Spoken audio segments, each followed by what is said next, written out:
হরে কৃষ্ণ। আজ শুভ উৎপন্না একাদশী। সকল সাধু গুরু বৈষ্ণব চরণে আমার ভক্তিপূর্ণ প্রণাম জানাই। হরে কৃষ্ণ কৃষ্ণ কৃষ্ণ হরে হরে, হরে রাম রাম রাম হরে হরে। এখন আমি উৎপন্না একাদশীর ব্রত মাহাত্ম্য কথা পাঠ করছি, আপনারা কৃপাপূর্বক শ্রবণ করুন। হরে কৃষ্ণ। অর্জুন বললেন, হে দেব, অগ্রহায়ণের পুণ্যপ্রদায়ী কৃষ্ণপক্ষের একাদশীকে কেন উৎপন্না বলা হয় এবং কী জন্যই বা এই একাদশী পরম পবিত্র ও দেবতাদেরও প্রিয় তা জানতে ইচ্ছা করি। আপনি কৃপা করে আমাকে তা বলুন। শ্রী ভগবান বললেন, হে পৃথাপুত্র, পূর্বে সত্যযুগে মূর নামে এক দানব ছিল। অদ্ভুত আকৃতি বিশিষ্ট সেই দানবের স্বভাব ছিল অত্যন্ত কোপন। সে দেবতাদেরও ভীতিপ্রদ ছিল। যুদ্ধে দেবতাদের এমনকি স্বর্গরাজ ইন্দ্রকে পর্যন্ত পরাজিত করে স্বর্গ থেকে বিতাড়িত করেছিল। এইভাবে দেবতারা পৃথিবীতে বিচরণ করতে বাধ্য হয়েছিল। তখন দেবতারা মহাদেবের কাছে গিয়ে নিজেদের সমস্ত দুঃখ সবিস্তারে জানালেন। শুনে মহাদেব বললেন, হে দেবরাজ, যেখানে শরণাগত বৎসল জগন্নাথ গুরুধ্বজ বিরাজ করছেন, তোমরা সেখানে যাও। তিনি আশ্রিতদের পরিত্রাণকারী, তিনি নিশ্চয়ই তোমাদের মঙ্গল বিধান করবেন। দেবাদিদেবের কথা মতো দেবরাজ ইন্দ্রিয় দেবতাদের নিয়ে ক্ষীর সমুদ্রের তীরে গমন করলেন। জলে শায়িত শ্রী বিষ্ণুকে দর্শন করে দেবতারা হাত জোড় করে তাঁর স্তব করতে লাগলেন। স্তুতির মাধ্যমে নিজ নিজ দৈন্য ও দুঃখের কথা তারা ভগবানকে জানালেন। ইন্দ্রের কথা শুনে ভগবান নারায়ণ বললেন, হে ইন্দ্রিয়, সেই মূঢ় দানব কীরকম, সে কেমন শক্তিশালী তা আমায় বলো। ইন্দ্রিয় বললেন, হে ভগবান, প্রাচীনকালে ব্রহ্ম বংশে তালজঙ্ঘা নামে এক অতি পরাক্রমী অসুর ছিল। তারই পুত্র সেই মূঢ় অত্যন্ত বলশালী, ভীষণ উৎপট ও দেবতাদের ভয় উৎপাদনকারী। সে চন্দ্রাবতী নামে এক পুরীতে বাস করে। স্বর্গ থেকে আমাদের বিতাড়িত করে তার স্বজাতি কাউকে রাজা, কাউকে অন্যান্য দিকপাল রূপে প্রতিষ্ঠিত করে এখন সে দেবলোক সম্পূর্ণ অধিকার করেছে।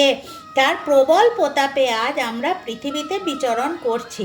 ইন্দ্রের কথা শুনে ভগবান দেবদ্রোহীদের প্রতি অত্যন্ত ক্রোধান্বিত হলেন।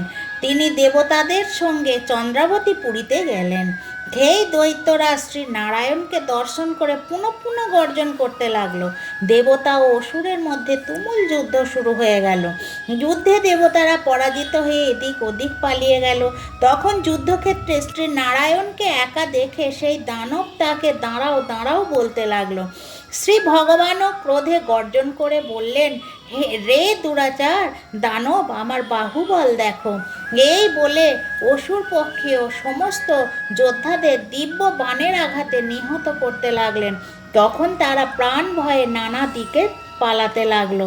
সেই সময় নারায়ণ দৈত্য সৈন্যদের মধ্যে সুদর্শন চক্র নিক্ষেপ করলেন। ফলে সমস্ত সৈন্য ধ্বংসপ্রাপ্ত হলো। শুধুমাত্র মূঢ় অসুরই জীবিত ছিল। সে অস্ত্রযুদ্ধে নারায়ণকেও পরাজিত করল। তখন নারায়ণ দৈত্যের সাথে বাহুযুদ্ধে লিপ্ত হলেন। এইভাবে দেবতাদের হিসেবে 1000 বছর যুদ্ধ করেও ভগবান তাকে পরাজিত করতে পারলেন না। তখন শ্রীহরি বিশেষ চিন্তান্বিত হয়ে বদ্রিয়া আশ্রমে গমন করলেন। এখানে সিংহাবতী নামে একটি গুহা আছে। সেই গুহাটি 1 দ্বার বিশিষ্ট এবং 12 যোজন অর্থাৎ 86 মাইল বিস্তৃত। ভগবান বিষ্ণু সেই গুহার মধ্যে শয়ন করলেন। সেই দৈত্য তার পিছন পিছন ধাবিত হয়ে গুহার ভিতরে প্রবেশ করল। হে বিষ্ণুকে নিদ্রিত বুঝতে পারল। অত্যন্ত আনন্দিত হয়ে ভাবতে লাগলো, আমার সাথে যুদ্ধে পরাজিত হয়ে বিষ্ণু এখানে গোপনে শুয়ে আছে। এখন আমি তাকে অবশ্যই বধ করব। দানবের এই রকম চিন্তার সঙ্গে সঙ্গে শ্রী বিষ্ণুর শরীর থেকে এক কন্যা উৎপন্ন হলো।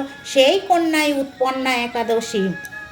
তিনি রূপবতী ও সৌভাগ্যশালিনী, দিব্য শস্ত্রধারিণী ও বিষ্ণু তেজসম্ভবা বলে পরাক্রমশালী ছিলেন। দৈত্যরাজ সেই স্ত্রীরূপিণী দেবীর সাথে তুমুল যুদ্ধ শুরু করলো। কিছুকাল যুদ্ধের পর দেবীর দিব্য তেজে অসুর ভস্মীভূত হয়ে গেল। তারপর বিষ্ণু জেগে উঠে সেই ভস্মীভূত দানবকে দেখে বিস্মিত হলেন।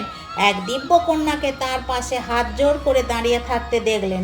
বিষ্ণু বললেন, হে মহাপরাক্রান্ত উগ্রমূর্তি, এই মূঢ় দানবকে কে বধ করলো? যিনি একে হত্যা করেছে তিনি নিশ্চয়ই প্রশংসনীয় কর্ম করেছেন। সেই কন্যা বললেন, হে প্রভু, আমি আপনার শরীর থেকে উৎপন্ন হয়েছি। আপনি যখন ঘুমিয়েছিলেন তখন এই দানব আপনাকে বধ করতে চেয়েছিল, তা দেখে আমি তাকে বধ করেছি। আপনাদের কৃপাতেই আমি তাকে বধ করতে পেরেছি। এই কথা শুনে ভগবান বললেন, আমার পরাশক্তি, তুমি একাদশীতে উৎপন্ন হয়েছ, তাই তোমার নাম হবে একাদশী। আমি এই তিলকে দেবতা ও ঋষিদের অনেক বর প্রদান করেছি। হে ভদ্রে, তুমিও তোমার মনোমতো বর প্রার্থনা করো, আমি তোমাকে তা প্রদান করব। একাদশী বললেন, হে দেবেশ, ত্রিভুবনের সর্বত্র আপনার কৃপায় বিঘ্ন বিনাশিনী এবং সর্বদায়িনী রূপে যেন পরম পূজ্য হতে পারি, এ বিধান করুন। আপনার প্রতি ভক্তি বশত যারা শ্রদ্ধা সহকারে আমার ব্রত উপবাস করবে তাদের সর্বসিদ্ধি লাভ হবে, এই বর প্রদান করুন। বিষ্ণু বললেন, হে কল্যাণী, তাই হোক। উৎপন্না নামে প্রসিদ্ধ তোমার ব্রত পালনকারীর সমস্ত ইচ্ছা পূর্ণ হবে। তুমি তাদের সকল মনোবাসনা পূর্ণ করবে, এতে কোনো সন্দেহ নেই। তোমাকে আমার শক্তি বলে মনে করি, তাই তোমার ব্রত পালনকারী সকলে আমারই পূজা করবে। এর ফলে তারা মুক্তি লাভ করবে।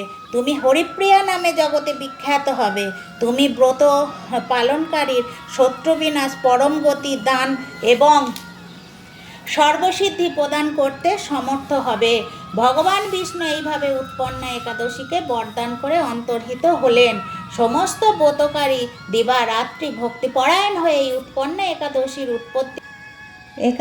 উৎপত্তির কথা শ্রবণ কীর্তন করলে শ্রীহরির আশীর্বাদ লাভে ধন্য হবেন। হরে কৃষ্ণ, হরি বল। কালকে পারণের সময় ভোর 5টা 59 থেকে 6টা 26-এর মধ্যে। সকলে ভালো থাকবেন, সুস্থ থাকবেন। হরে কৃষ্ণ।